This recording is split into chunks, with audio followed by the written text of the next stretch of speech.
In today's podcast, you're going to meet Isabelle, and I can honestly say this is one of the more inspiring podcasts that we have done here at Widow Wisdom and Wealth. Isabelle shares genuinely her journey. She also shares all about her career changes, as well as maybe a location change in life, with the goal of raising her son after being widowed during pregnancy. The conversation was expansive. The conversation is guiding, and I hope you enjoy every little minute of this listen. Thank you so much. Here we go. Welcome to the Widow Wisdom and Wealth podcast. We have a beautiful guest today. Welcome our Isabelle. I'm going to mess up the name, but she's going to correct it. Von Buscher Fouchard. Say it for me, Isabelle. Isabelle von Boetticher, but you did really well. I try. I'm from Philadelphia. We don't have anything exotic in us. So, Isabelle was widowed when pregnant with child, then a single mom, then a career and life transition from a VP talent management in the corporate world in Europe to working for an NGO that's a nonprofit for people out there and building her own holistic health and coaching business based in Haiti, Dominican Republic. Her goal is to empower her clients to achieve their goals, to create their own sustainable interplay of well-being factors and to actually anchor it in their everyday life and tap into their full potential through her work at Kaye.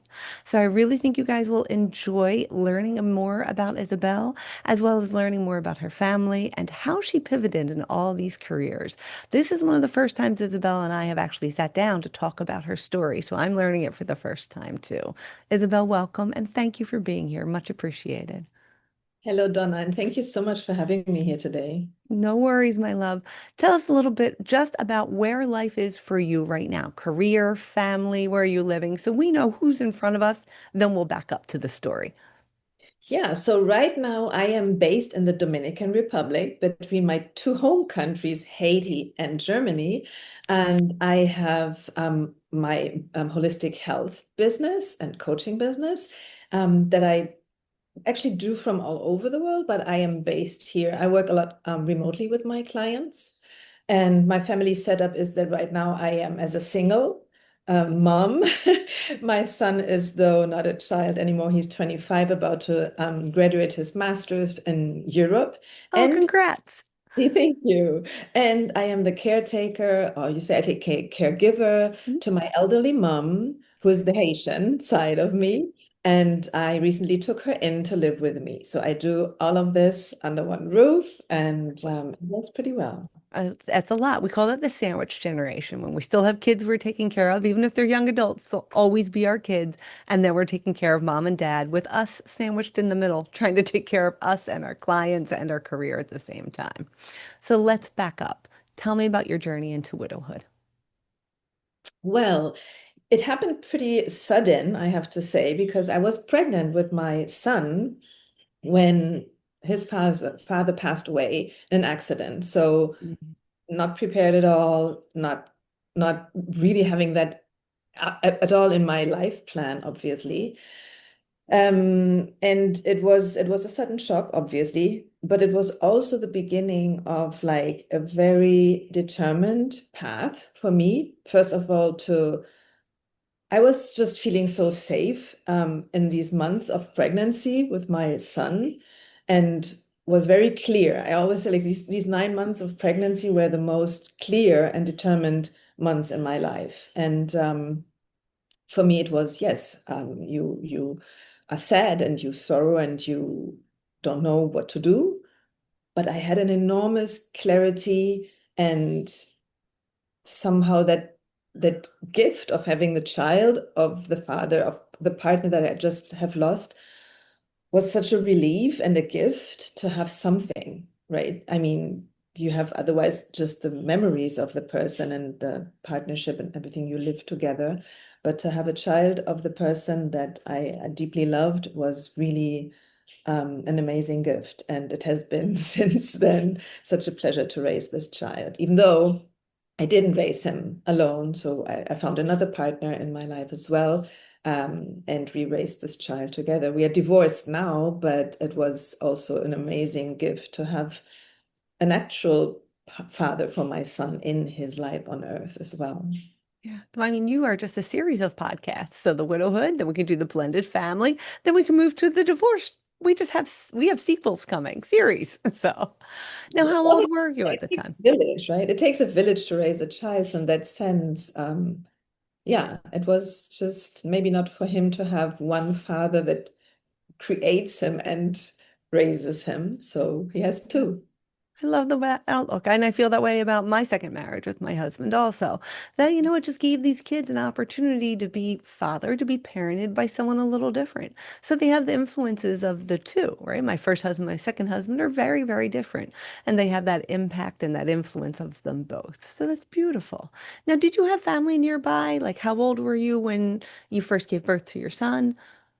Yeah, so I was 30. I just turned 31 when my Okay. son was born. So I got pregnant when I was 30.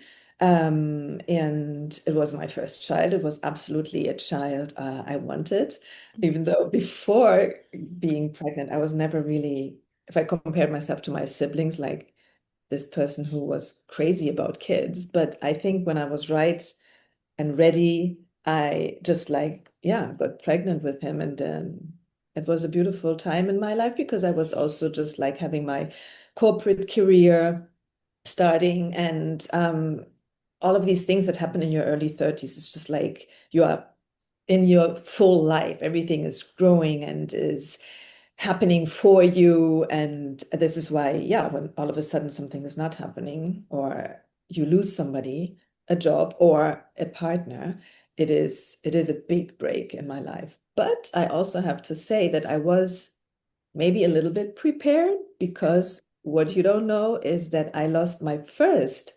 partner, my first love, Mhm. when I was a teenager, as well in a sudden death, if you want to. So he unfortunately committed suicide when I was 19. And so that was maybe not a preparation, but somehow when this incident happened of losing the father to be of my child that I was pregnant of, I just like went into this, what's happening in my life? All the people that I love leave me through accidents and sad decisions. And it happened literally more or less 10 years apart from each other. So I was thinking, okay, is this now happening every 10 years to me? So you're trying to understand by creating systems and models and all of that. And obviously that was not helpful. But I back then knew that there was a reason why. And also this time, not maybe knowing that there was a reason why, but I was immediately shifting towards what is the good in it? What do I get out of it? What is everything I have? Instead of drowning myself in the why is this happening to me? And this is such a horrible destiny. And I was, and I still am, always a very optimistic and positive person. And I very much believe also in the fact that we are all having these souls that have their own journeys. And so if a soul is ready to move on, it is moving on into another realm, into another body. Because both of these partners, actually, that I lost, had very wise souls. And I don't say this just now because they passed away.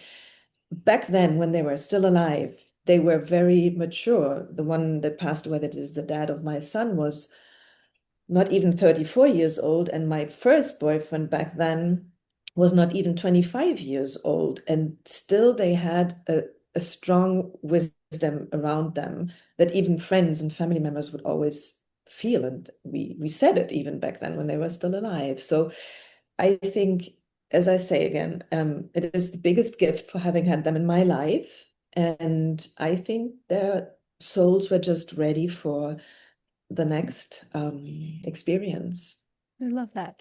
And this and every experience is growing your soul and your commitment and how you serve people. So let's talk a little bit too about who you serve now and where was this career path while being a single mother and leaning in. Sounds like it was a fun but also intense journey. So tell me. Yeah, so I started my career in the corporate world and I was in leadership development for quite some years, stepping up the ladder, becoming a vice president in leadership development in big corporations back in Europe. Okay. And that was a very, how should I say? It was something my passion always wanted me to go to because I'm super interested and still am interested in the personal development of people. But in that realm of doing this in the corporate world and also changing into working for big management consultancies who are specialized in human resources and leadership development and talent management, I felt that it is so much more always about making people more productive in their work and not so much let them thrive within. And this world, this corporate world for me as well, was at one point a little bit too much demanding of me. And I didn't feel very, how should I say? Valued for what I bring to the table in every facet of who I am as a woman, as a working mother. And at one point, I had to step out of that career, and I had a very hard time doing that. So it was at that point where I was already now working for 20 years in the corporate world as a mom, as a working mom, part-time in a leading position.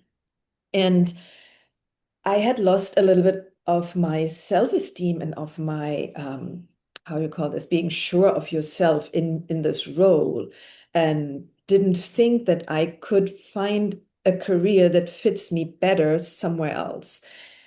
But always trying to give my best for my clients, for my boss, for my colleagues, and also for my son at home led me into a position where I was really going into burnout. I had physical ailments showing all over. I was having a very stressful life, trying to cope with everything and still being the best on all these layers and all these roles that I was having. And luckily, I had a business partner then, an external business partner who knew me well enough to say that I am not in a good place. And we had a business lunch, and he told me that I'm about to waste my career and my life if I Oh, continue to try to show up for everybody else and not for myself. mm, If I have all these physical ailments, and it was clear to him that I am not in a good place. And just there and then in this restaurant with all these other business people around me, I broke down. I just like cried and I mm, told him, you are right. I am at the end. I don't know what to do anymore. And I don't feel strong enough to change anything in my life. I was so used to being in this position in this corporate world, and I just was dealing more and more with everything instead of trying to master it and take responsibility and change things for myself. So it took me a while, but this person actually turned out to become my first mentor, even though he is not a professional mentor, but he was just there and he had a ear for myself because even my best friends, I was never really opening up to them what was going on in my life.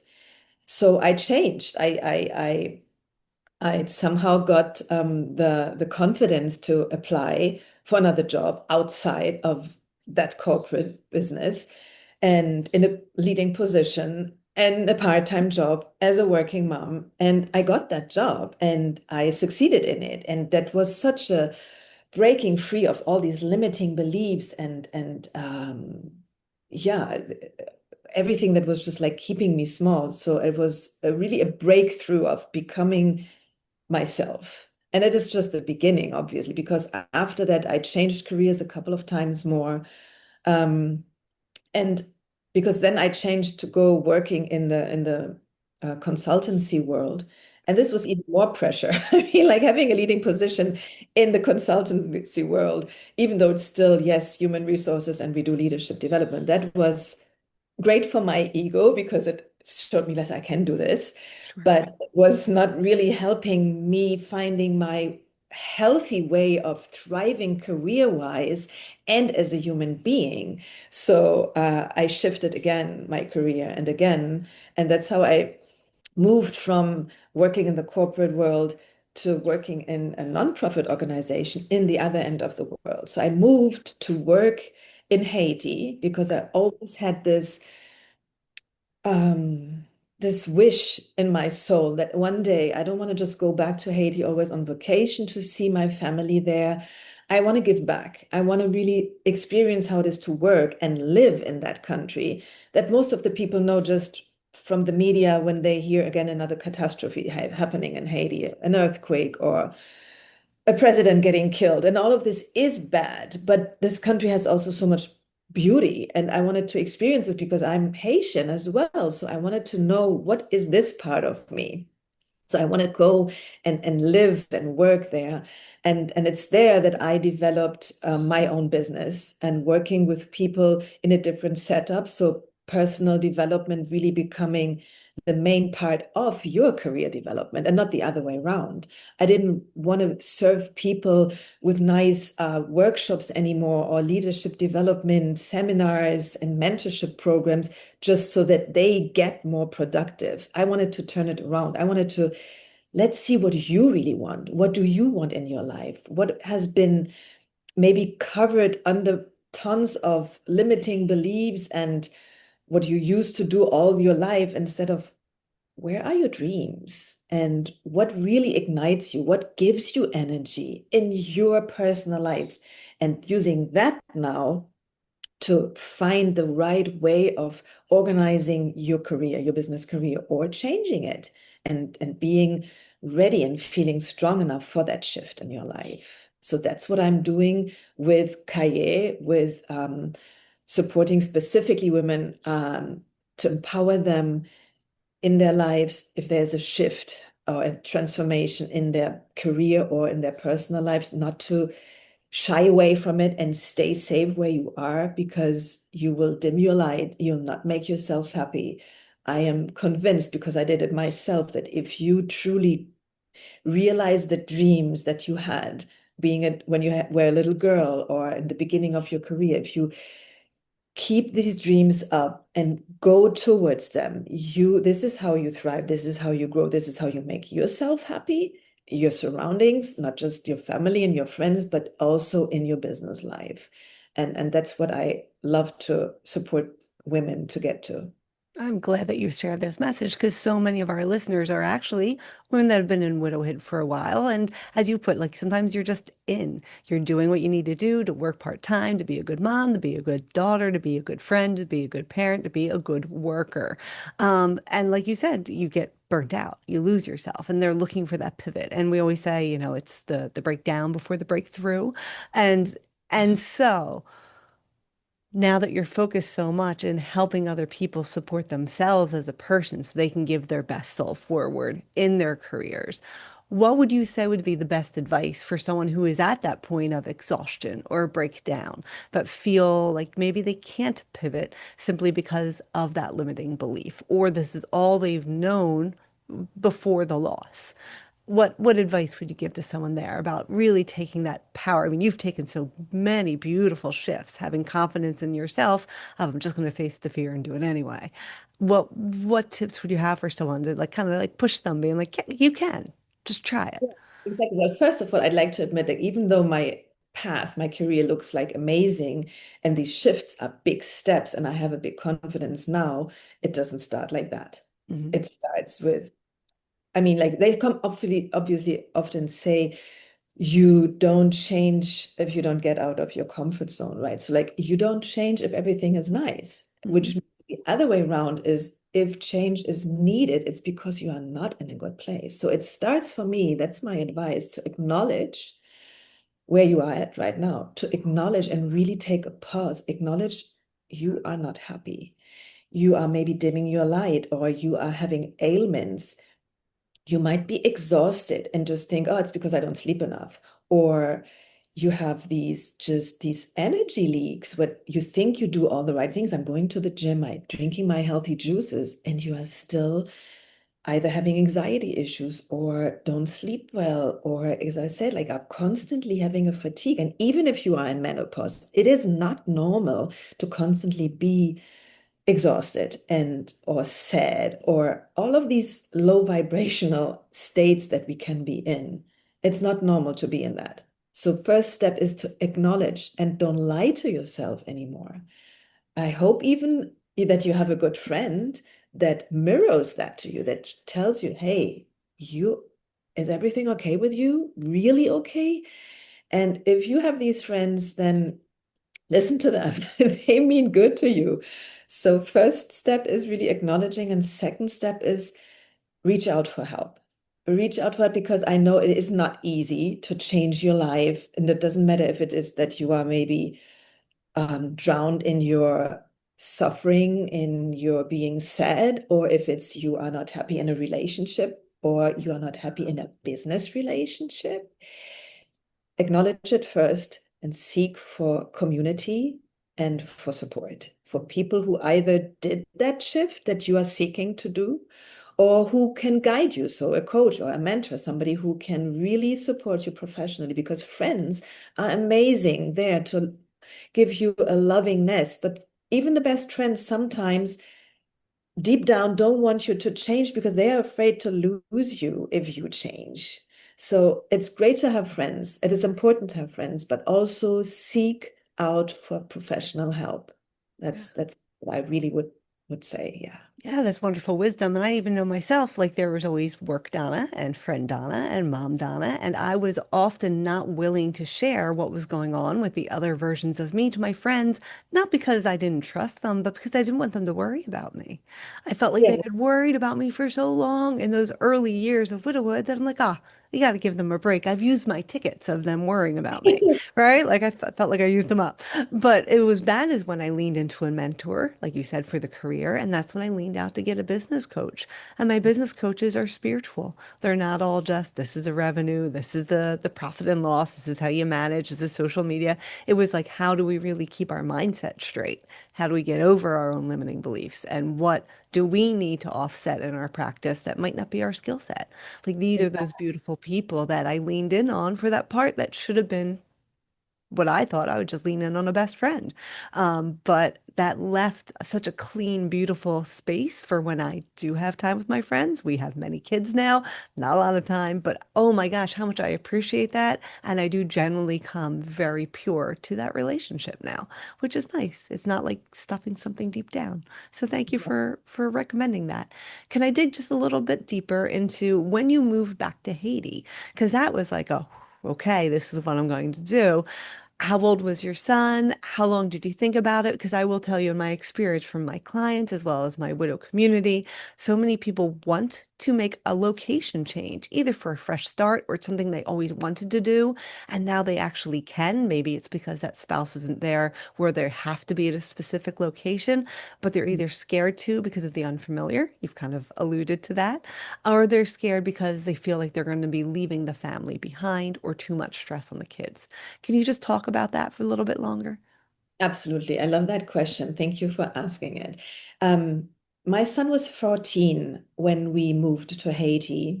And what is important to say, I was um, divorced then from my second husband. And it was something, first of all, that I had wanted for a long time. But still, you think like, okay, I'm moving my child now away from his dad, like across the Atlantic Ocean. This is not like, okay, we can meet on weekends. So I completely understand that it is a big shift. And I was not just preparing it for a year because that's what happened. I mean, like when the decision was taken, it took still a year to do so, but it was in my mind and in my heart already for so many years. And I had addressed it um, with my ex-husband already a couple of times. And so it was more about staying in dialogue and listening to the needs and the wants of everybody. And that's not just me and the ex-partner, but obviously also the child. And just at one point it was ready to be done, to be taken that step. And we did it and we stayed in communication because obviously my ex-husband didn't want my son to spend now his life in Haiti. So we agreed actually on a compromise that my son would come with me for 6 months and then we will again revisit the decision and see if everybody is good with that.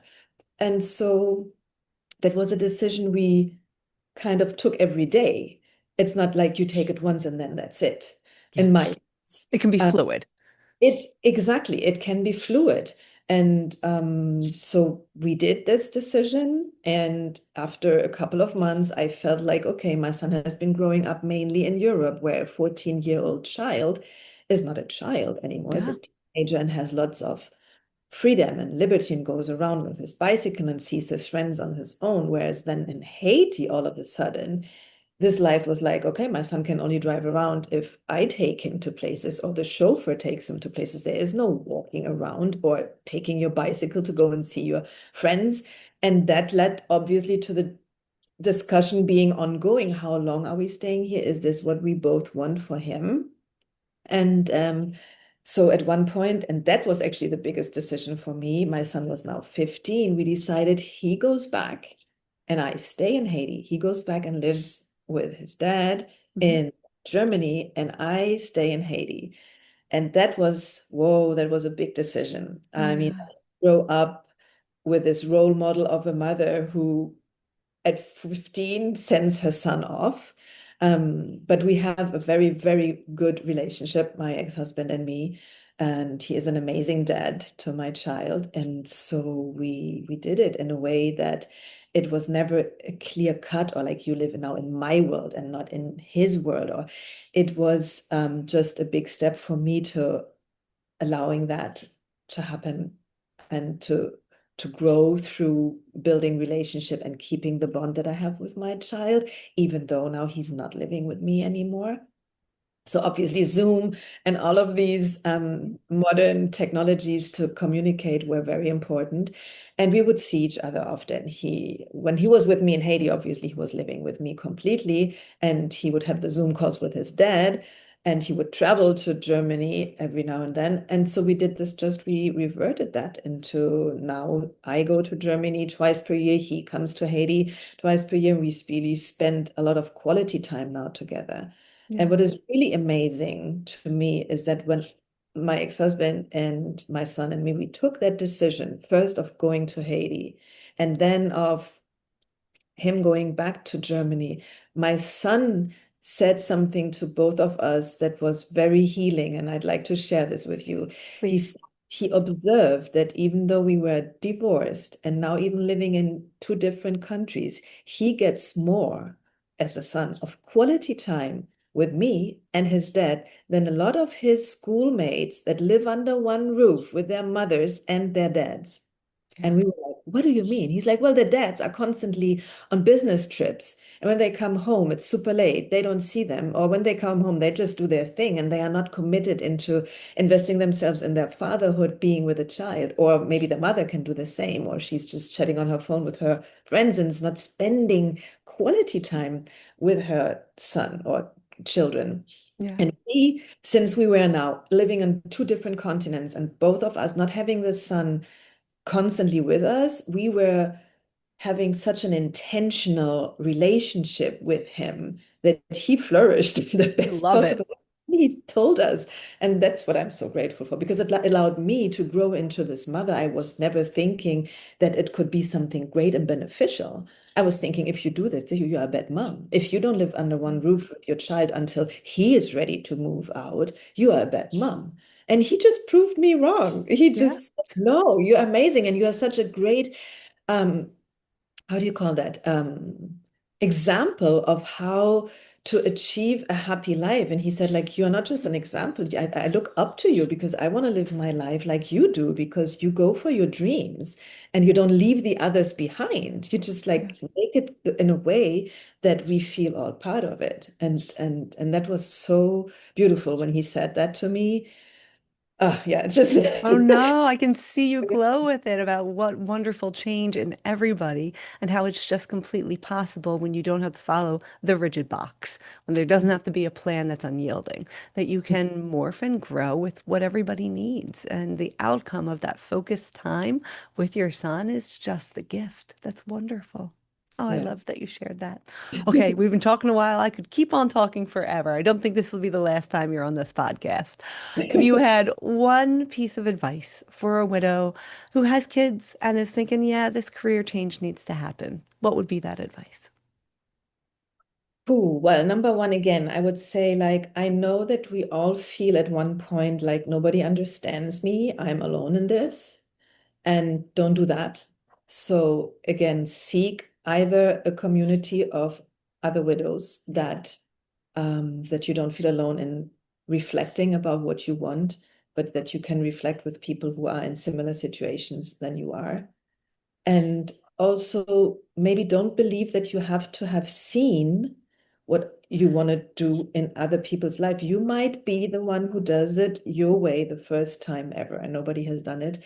And that is scary. And this is why it is super important to be surrounded by not just friends or like-minded people or people who are in the same situation as you, but by professionals. And if I talk about professionals, I mean mentors, coaches, therapists, whatever it is that you feel more comfortable with to guide you towards where you want to be, that will give you what you need. Like you might feel like, I have lost my self-confidence, or I need to be more fit.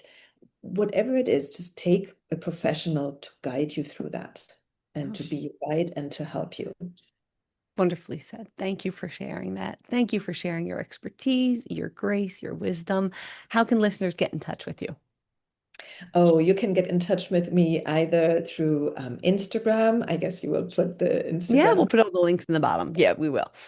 And right now, I'm offering also a free discovery call with me. So you can get in touch through my Calendly link if you want to discover more about like how I guide people through their shifts. So you can have a free discovery call with me where we would explore where you are at, what is your biggest challenge right now, and how I work to see if we match, if we could work together, for example.